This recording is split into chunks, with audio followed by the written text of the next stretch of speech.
You won't believe how easy it is to outmaneuver an avoidant. Let me ask you something. Have you ever felt like you're stuck in a dance with someone who always pulls away just when things start to get real? Like you're building something and suddenly they vanish. Silent, cold, distant. You're not crazy. You're not broken. You're dealing with someone who has an avoidant pattern. And guess what? You don't have to play by their rules anymore. Here's the truth no one tells you. Avoidants are not in control. You are. You just haven't tapped into the power you already have. We've been trained to chase connection, to fix, to figure out the why. But what if I told you the real power move is in doing the opposite? You don't need to convince anyone to choose you. You don't need to decode their silence. You need to step back and rise up, because when you shift your energy from chasing to leading, everything changes. Avoidants thrive in the comfort of distance and mystery, but when you stop giving them the stage, the whole play falls apart. They expect you to lean in, so lean out. They expect emotional chaos, so show up with calm clarity. They expect you to beg for breadcrumbs, so feed yourself with certainty, strength, and self-worth. This is not about games. This is about evolution, your evolution. You're not here to chase connection. You're here to command it. With grounded presence, with unshakable boundaries, with the kind of confidence that says, if you can't meet me, I'll walk without you, not in anger, in power. You don't outmaneuver the avoidant by fixing them. You outmaneuver them by becoming undeniably self-led. And when you do that, guess what? They notice, they shift, or they leave. Either way, you win, because this is your life. This is your power. And now you own it. Let's go. When you're caught in a dynamic with an avoidant person, it's easy to get swept into a cycle that feels like emotional quicksand. You reach out, they pull back. You get closer, they shut down. And before you know it, your self-worth is tied to their response. But here's the raw truth. Every time you chase, you hand over your power. Avoidants are wired to withdraw when intimacy feels too close. It's not personal, even though it feels incredibly personal. They've learned to equate closeness with danger and distance with safety. And if you play the role of the pursuer, you're stepping straight into their comfort zone. You're reinforcing the very dynamic that keeps you stuck and them in control. But you're not here to stay stuck. You're here to reclaim your power. When you shift from chasing to leading, everything changes, not just in the dynamic with the avoidant, but within yourself. Chasing is reactive. It's about trying to get something, attention, validation, closeness. Leading is proactive. It's about creating something, stability, clarity, self-respect. Leadership starts when you realize you don't need their approval to validate your worth. You don't need them to say the right words or show up a certain way to feel seen. You get to lead with your energy. You get to decide the standard. When you lead, you don't beg, you don't explain your value, you don't shrink to be accepted, you stand tall and you move forward. And here's the wild part. Avoidants are often drawn to strong energy. Not forceful, not dramatic, but strong, grounded, calm. When you stop feeding the dynamic with anxious pursuit,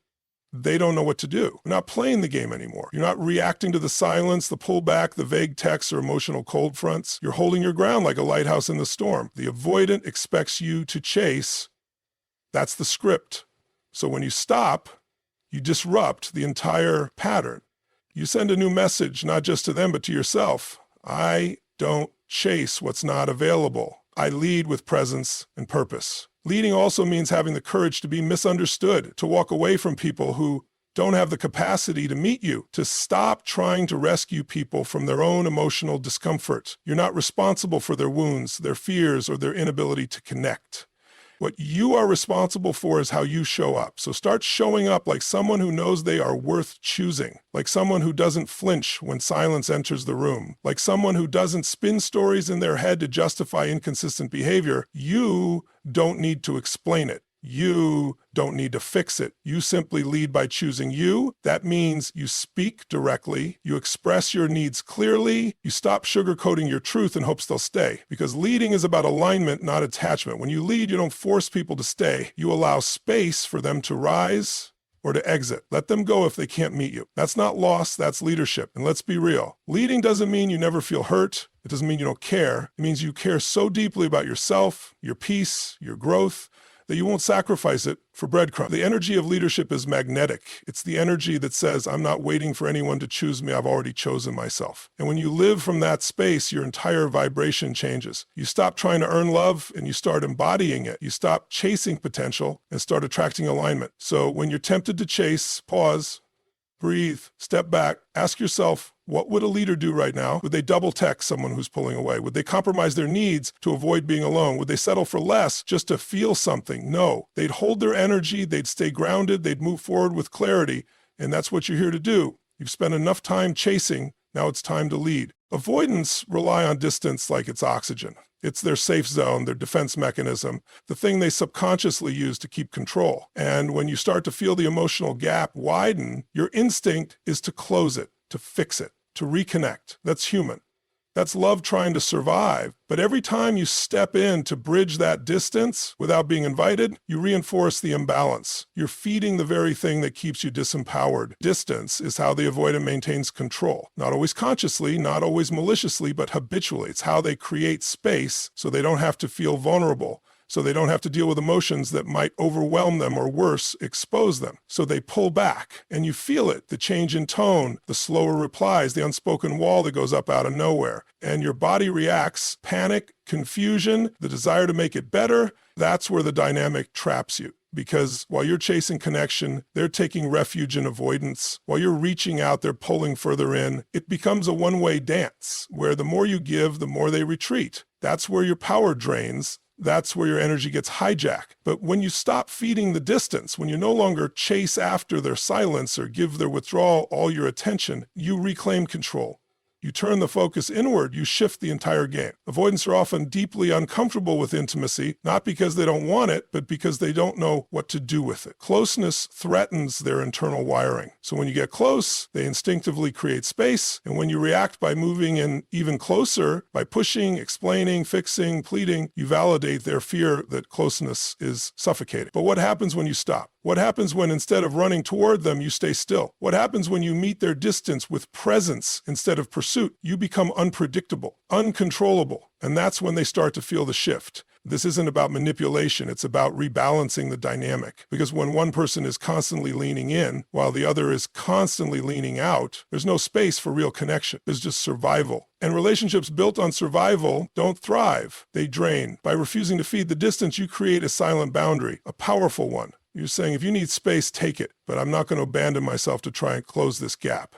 That's where your strength lives. That's when you move from reaction to regulation, from fear to leadership. Avoidants often expect you to collapse. They expect you to chase after their withdrawal. But when you don't, when you stay grounded, they're forced to confront something they've been running from, emotional responsibility. And some won't be able to handle that. That's okay. Not everyone is meant to walk beside you. But the ones who can meet you, they'll feel the difference. They'll feel that your calm is not silence, it's stability. That your stillness is not absence, it's presence. That your refusal to chase is not punishment, it's power. You stop feeding the distance by no longer rewarding inconsistency. You stop rewarding passive-aggressive behavior. You stop justifying their inability to connect. You stop trying to decode every shift in mood like your worth depends on it. You stop making their avoidance more important than your peace. You show up fully, authentically, but you don't perform, you don't press, you don't plead, you take your hands off the steering wheel and let the relationship reveal itself. Because sometimes it's not that they're avoidant, it's that they're unavailable. And no amount of effort from you will ever fill that void. So instead of pouring more energy into someone who isn't meeting you, you redirect it. You fill the space they leave behind with self-respect. You use their silence as a mirror for your standards. You let their distance be a teacher, not a trigger. And in doing that, you stop playing the old role, the one where your nervous system does all the work. You start showing up from a place of wholeness, not hunger.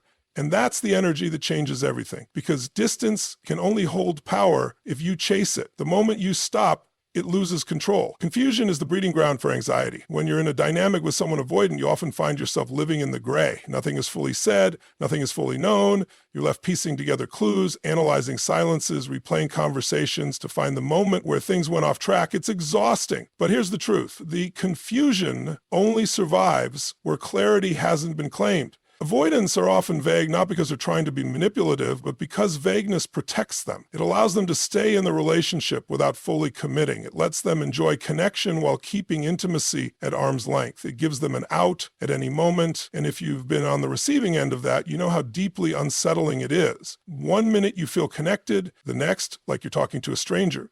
You don't know where you stand, and the not knowing becomes its own form of quiet torment. But here's the shift. Confusion ends when you decide to stop entertaining vagueness. Because clarity isn't just about demanding answers from someone else, it's about getting clear within yourself. What do you want? What are your non-negotiables? What kind of emotional experience are you available for? Clarity is an act of self-leadership. It's the moment you stop dancing around someone else's discomfort and start standing in your own truth. When you're clear, you stop participating in the guessing game. You stop asking, what did I do wrong? And start asking, is this aligned with what I deserve? That one question can flip your entire mindset. Avoidants often avoid hard conversations. They dodge directness because it forces them to confront emotions they don't want to feel. But when you bring clarity to the table, you change the rules. You speak plainly. You ask real questions. You stop tolerating half-truths and emotional limbo. They say things like, I don't know what I want, or let's just see where this goes. And for a while, that seems harmless. But weeks go by, then months, and suddenly you realize you've been holding space for someone who hasn't fully chosen you. Clarity doesn't wait around hoping someone will become ready. Clarity says, this is what I'm looking for. Can you meet me here? And if they can't, that's information, not rejection. That's direction. The moment you get clear is the moment you get free. Free from trying to interpret signals. Free from decoding distant behavior. Free from twisting yourself into emotional shapes just to keep someone from pulling away.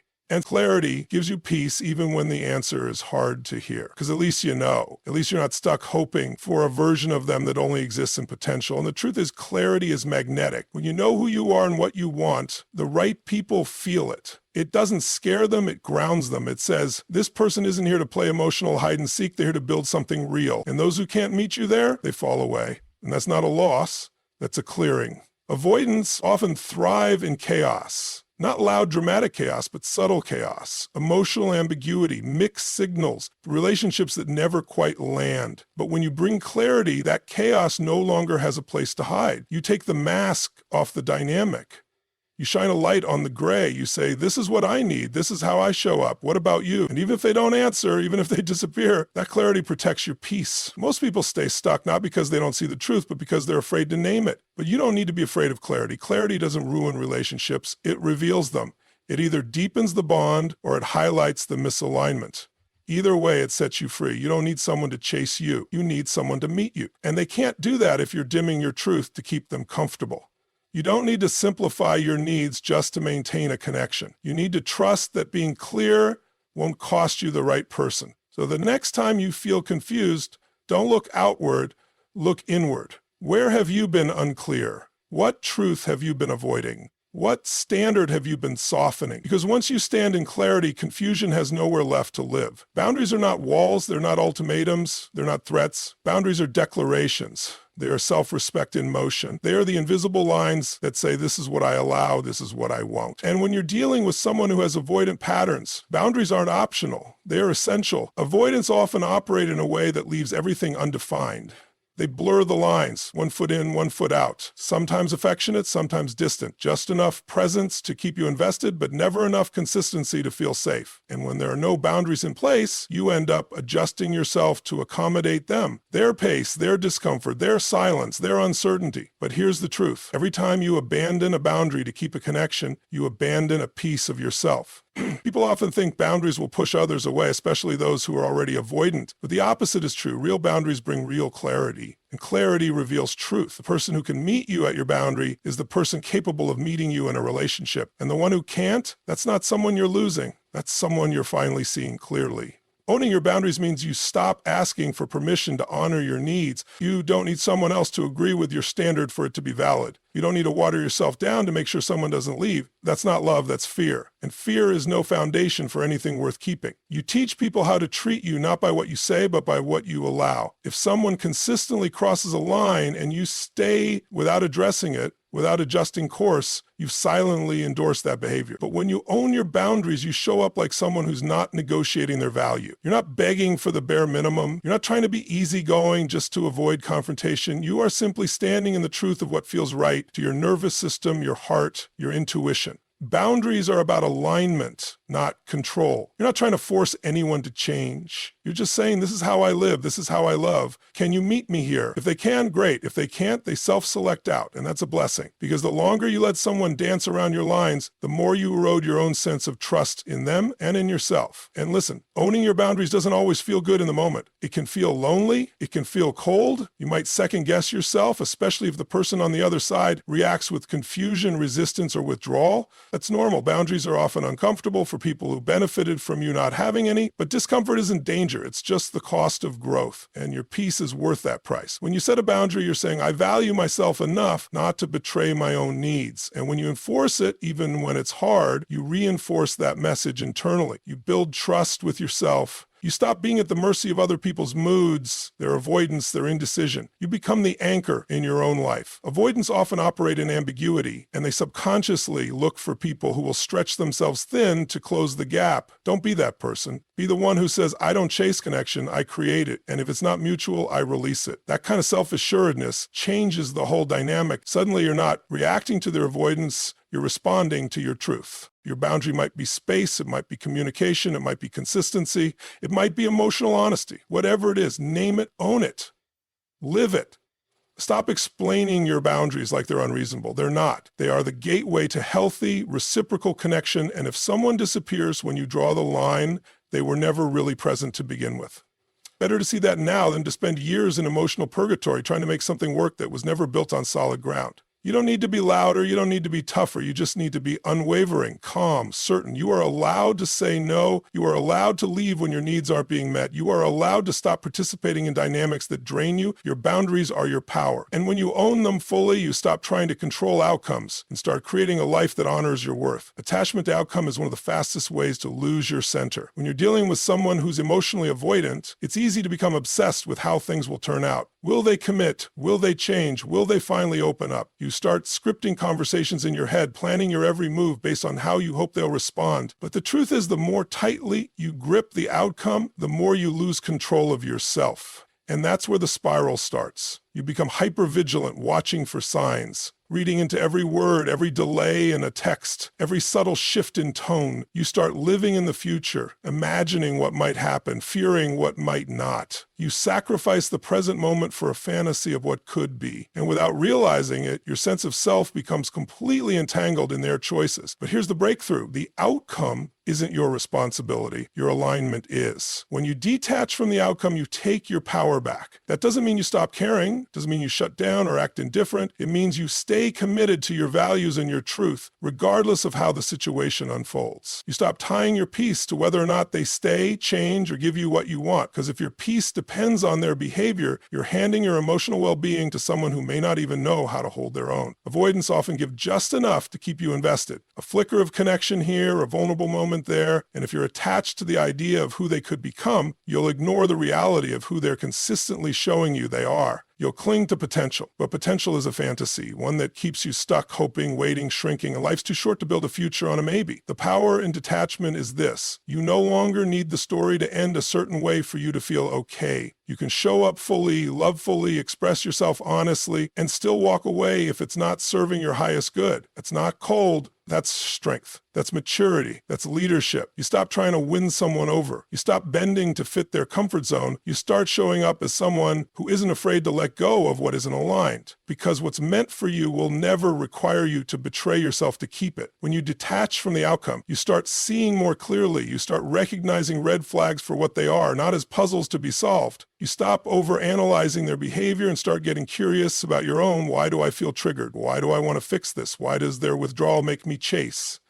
That's where the real growth happens. You get out of reaction mode and back into awareness. You learn to sit with discomfort without trying to solve it through someone else. You learn to trust that if something falls apart, it's making space for something better. And most importantly, you learn that your value doesn't fluctuate based on how someone else shows up. You can still care, you can still love, but you love from a place of wholeness, not dependency. You offer connection, but you don't force it. You stay open, but you don't abandon yourself. That's what detachment looks like in practice, being fully present, fully expressive, and still completely okay with whatever happens next. And ironically, when you detach from the outcome, you often create the very space that allows the relationship to evolve, if it's meant to. Your calm becomes magnetic, your energy feels different, you're not trying to control, you're not reacting to every move.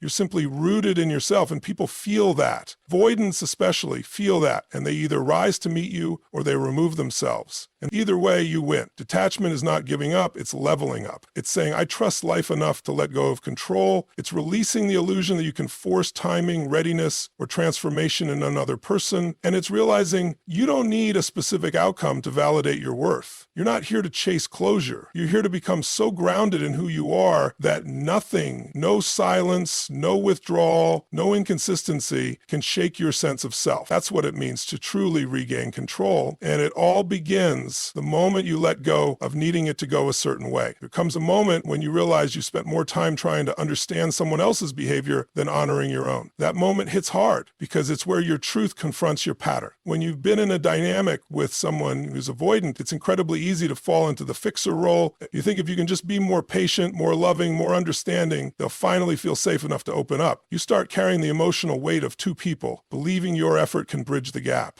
But let's be real. How long have you been doing that? How long have you been stretching yourself thin, managing their moods, tiptoeing around their triggers, taking responsibility for keeping the connection alive? That's not love.